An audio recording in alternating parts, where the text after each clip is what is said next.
पहाड़ों के दामन में एक छोटा सा गांव आबाद था। गांव के मकीन सादा लोह, मेहनती और खुदा तरस थे, लेकिन उनकी जिंदगी का बेशतर हिस्सा फक्र व फाका में गुजरता था। खेतों में दिन रात काम करने के बावजूद भी 2 वक्त की रोटी नसीब होना मुश्किल था। उनके मकान मिट्टी और लकड़ी से बने हुए थे। बारिशों में दीवारें भीग जाते और सर्दियों में ठंडी होकर बर्फ की मानंद लगते। गांव की वाहिद गली कच्ची थी, जिस पर बारिश के दिनों में कीचड़ के सिवा कुछ न होता। इन हालात में भी नौराबाद के लोग अल्लाह का शुक्र अदा करते थे। वो यकीन रखते थे कि मेहनत और सब्र का फल जरूर मिलता है, अगरचा देर से ही क्यों ना हो। एक रोज गांव के बुजुर्गों का इज्तिमा मस्जिद के सहन में हुआ। सबके चेहरे फिक्रमंद थे। बूढ़े हकीम साहब ने खनकार कर कहा, अब वक्त आ गया है कि हम अपनी हालत बदलने का कुछ इंतजाम करें। हम यूं ही मजीद नस्लें गुर्बत में न झोंकें। लोगों ने खामोशी से सर हिलाया। आखिर नौजवान हैं। हारिस ने हौसले से कहा, अगर आप इजाजत दें तो मैं और मेरे चंद दोस्त पहाड़ों के पार जाकर नई जमीनें तलाश करेंगे। हो सकता है अल्लाह ने हमारे लिए वहां कोई रिस्क छिपा रखा है। हुकीम साहब ने दुआ दी और काफले को रुखसत किया। यूं हारिस, सलमान और इरसलान तीनों दोस्त अपने सामान के साथ रवाना हुए। रास्ता दुश्वार गुजार था। पथरीले रास्ते, गहरे दरे, खूंखार जानवरों के खतरे, सब कुछ उनके हौसले का इम्तिहान ले रहे थे। 3 दिन के सफर के बाद वो एक वादी में पहुंचे। सामने एक दलक्ष नजारा उनका मुंतजर था। सब्जे से ढके पहाड़, रंग बरंगे फूल और बीच में बल खाती एक नहर। हारिस सबसे आगे बढ़ा। उसने नहर का पानी हाथ में लिया, लेकिन हैरत से उसकी आंखें फट गईं। पानी में नन्हे नन्हे सुनहरी ज़रात चमक रहे थे। सलमान और अरसलान भी लपक कर आए। उन्होंने मिट्टी खोद कर देखी। मट्टी में सोने के छोटे छोटे ज़रात झलमला रहे थे। तीनों दोस्त शुक्राने के सजदे में गिर गए। ये अल्लाह की एक हदायत थी, अजीम नामत थी। सजदे से उठने के बाद तीनों दोस्तों ने नहर के किनारे बैठकर गौर करना शुरू किया। हारिस ने सोचते हुए कहा, हमें ये राज गांव वालों के अलावा किसी और को नहीं बताना चाहिए। अगर गलत लोगों को पता चल गया तो लालच और फसाद पैदा हो जाएगा। सलमान ने तायद की, सही कहा। हमें ये नामत गांव की बेहतरी के लिए इस्तेमाल करनी चाहिए, न कि जाती मफाद के लिए। इरसलान ने भी सर हिलाया और कहा, चलो वापस चलते हैं और सब कुछ हकीम साहब को बताते हैं। वो तीनों अपना सामान उठाकर वापसी के सफर पर रवाना हो गए।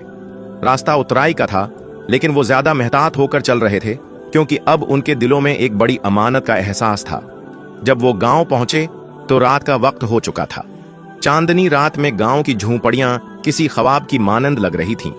उन्होंने सीधा हकीम साहब के दरवाजे पर दस्तक दी। हकीम साहब ने दरवाजा खोला और तीनों को देखकर मुस्कुरा दिए, लेकिन उनके चेहरों पर छुपी संजीदगी को भी महसूस कर लिया। अंदर बैठकर उन्होंने पूरी रोदात बयान की। हकीम साहब देर तक खामोश बैठे सोचते रहे। फिर आहिस्ता से बोले, बेटो, अल्लाह ने तुम्हें बहुत बड़ी आजमाइश में डाला है। नामतें हमेशा जिम्मेदारी के साथ आती हैं। अगर हमने जरा भी लालच या गुरूर किया, ये नामत हमसे छन जाएगी। फिर एक तवील मशूरे के बाद तय हुआ कि नहर की बात गांव के तमाम बड़ों को बताई जाएगी। सब मिलकर एक उसूल तय करेंगे कि नहर से हासिल होने वाला सोना किस तरह इस्तेमाल किया जाएगा। ये दौलत किसी एक फर्द की नहीं, बल्कि पूरे गांव की मुल्कियत होगी। कोई शख्स अकेला वहां जाकर सोना नहीं निकालेगा। हर हफ्ते चंद मुंतखब बुजुर्ग जाकर नहर से थोड़ी थोड़ी मिकदार में सोना लाएंगे। दूसरे दिन सुबह मस्जिद में अजान के बाद गांव के तमाम मर्द हजरात जमा हो गए। हारिस, सलमान और अरसलान ने बारी बारी नहर के बारे में बताया। सुनकर सबकी आंखें हैरत से फैल गईं। लेकिन जब हकीम साहब ने उन्हें अल्लाह का खौफ दिलाया और जिम्मेदारी का एहसास दिलाया, तो सबने एक जबान होकर वादा किया कि वो लालच और खुदगर्जी से बचेंगे। यूं नूराबाद की एक नई दास्तान शुरू हुई। नूराबाद के लोग अब एक नए जोश के साथ जिंदगी गुजारने लगे। गांव में खुशी की एक खामोश लहर दौड़ गई थी, लेकिन सब जानते थे कि ये खुशी आजमाइश से भरी हुई है।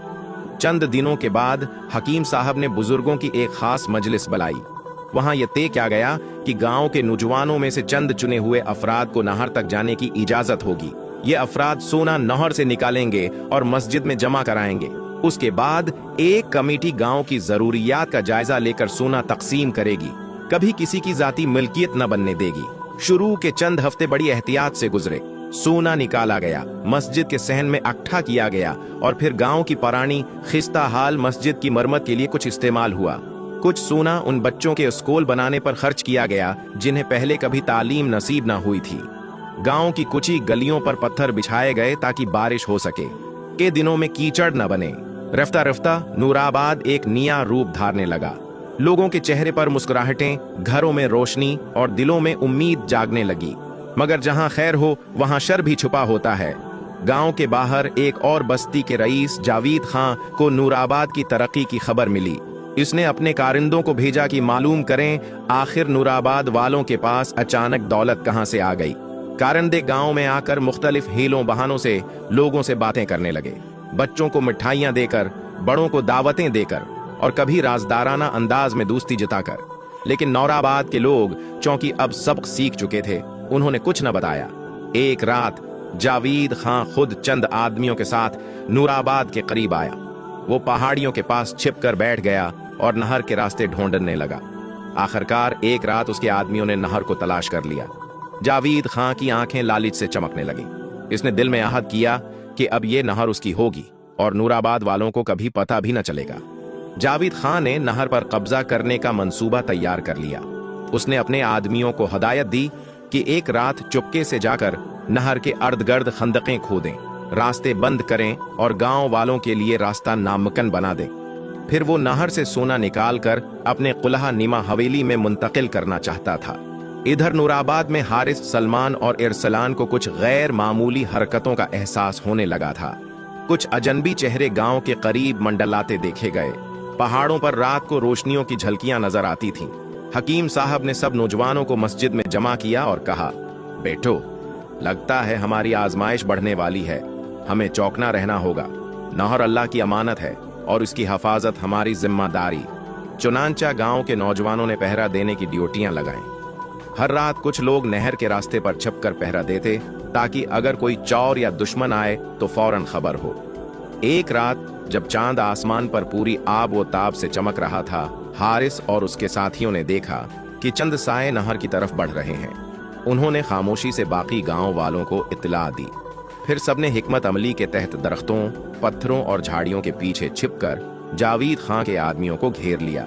अचानक एक बुलंद आवाज गूंजी, रोको, तुम लोग किसकी इजाजत से हमारी जमीन पर कदम रख रहे हो? जावेद खां के आदमी चौंक गए, लेकिन चूंकि वो तादाद में ज्यादा थे और हथियारों से लैस थे, उन्होंने धमकी दी, ये नहर अब हमारे कब्जे में है, हट जाओ वरना अंजाम बरा होगा। हारिस ने आगे बढ़कर कहा, ये नहर किसी इंसान की नहीं, अल्लाह की अता है। तुम जुल्म और लालच से उसे नहीं छीन सकते। दोनों तरफ कशीदगी बढ़ने लगी। जावेद खां के आदमियों ने हथियार तान लिए। नूराबाद के लोग खाली हाथ थे, लेकिन उनके दिल ईमान से भरे हुए थे। इसी लम्हे एक अजीब वाकया पेश हुआ।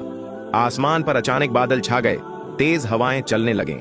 फिर अचानक नहर का पानी बिफर गया, जैसे एक जनाती सैलाब उमड़ आया हो। नहर से सोना अगलने के बजाय अब तेज पानी के साथ कीचड़, पत्थर और गारा निकलने लगा। जावेद खां के आदमी बदहवास हो गए। उन्हें अपने बचाव की फिक्र लाहिक हो गई। बाज कीचड़ में फंस गए, कुछ पानी के बहाव में बहने लगे।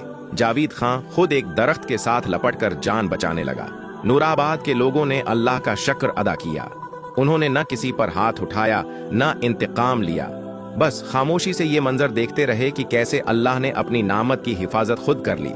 जावेद खां और उसके आदमी शिकस्ता हाल होकर वापस लौट गए और गांव वालों के दिलों में ईमान की रोशनी और ज्यादा बढ़ गई।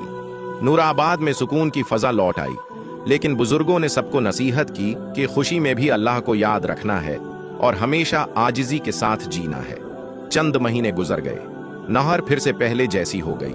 इससे रोजाना थोड़ी थोड़ी मिकदार में सोना निकलता रहा और गांव वाले निहायत एहतियात और दुआ के साथ इस दौलत को संभालते रहे। अब नूराबाद में कोई भूखा नहीं रहता था। हर बच्चा तालीम हासिल कर रहा था और बीमारों के इलाज के लिए एक छोटा सा शफाखाना भी बन गया था। रफ्ता रफ्ता नूराबाद का चर्चा दूर दूर तक फैलने लगा, लेकिन गांव के लोग बहुत समझदार हो गए थे। वो हर अजनबी पर नजर रखते और किसी पर एतबार करने से पहले पूरी तहकीक करते। फिर एक दिन ऐसा आया कि नहर ने सोना अगला बंद कर दिया। पानी अब साफ और आम सा बहने लगा था। गांव वाले हैरान तो हुए, मगर किसी के दिल में शकवा न आया।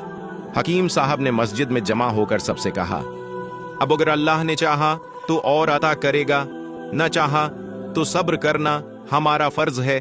सारे गांव वालों ने सिर झुकाकर अल्लाह का शुक्र अदा किया।